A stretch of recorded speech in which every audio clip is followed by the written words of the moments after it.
আজকের আবহাওয়াটা কিন্তু খুবই পারফেক্ট। তো এরকম একটা আবহাওয়া দেখলে আমার কোনো না কোনো নাস্তা অবশ্যই বানাতে ইচ্ছা করে।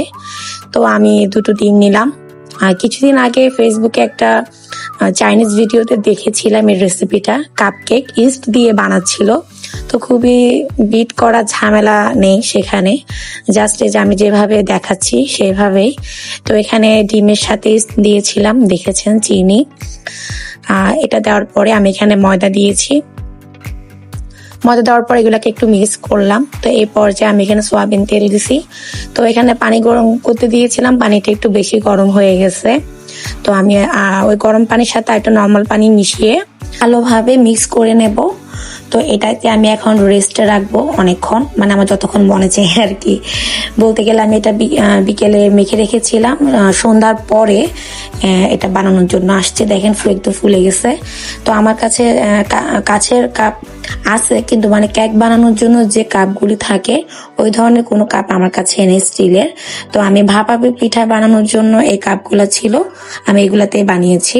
তো কিশমিশ আসলে দেওয়া উচিত ছিল এগুলো ভিতরে মিক্স করার সময়, কিন্তু আমার দিতে মনে নাই। আর একটা কথা হচ্ছে তাহামিদে কিশমিশ বেশি খেতে চায় না, সেজন্য আমি এটা উপরে দিয়েছিলাম। যদি খেতে ইচ্ছা না হয় তাহলে উপরের পাটটা ওর পাপা খাবে। যাই হোক, এখানে দেখেন প্রথমে দিয়েছিলাম ভাপে। এটা আসলে ভাপে বানানো হবে, সেজন্য এই রেসিপিটা আমার কাছে খুবই ইন্টারেস্টিং লেগেছিল, যে কারণ এটা বেক করব না। তো যাই হোক, এটা আনার পর দেখেন এই যে জামা একটা ঝামেলা করছে, এই যে এখানে একটা কামড় দিয়ে দিল। দেখছেন, এটা কোনো কথা? মানে বললাম এটাকে 2 পার্ট করে আমাকে দেখানোর জন্য ভিডিও করব। একে দিয়ে কোনো ভিডিও তো বানাই না ভাই, এটাকে দিয়ে ভিডিও বানাতে গেলে ঝামেলা হয়। তো যাই হোক, এখন আমি বলছি যে এটা কি করলাম, ভাবছিলাম আমি এই যে এইভাবে করে এটা দেখাতে বলেছিলাম মানে ভিডিওতে, সে আগে একটা কামড় মেরে দিছে। তো যাই হোক, দেখেন একদম খুবই স্পঞ্জ হয়েছিল, খুবই দেখতে সুন্দর লাগতেছিল, আর প্রচুর মজা হয়েছে। তা আমাদের কাছে তো অনেক ভালো লাগছে। তো আশা করি আপনারা ট্রাই করবেন।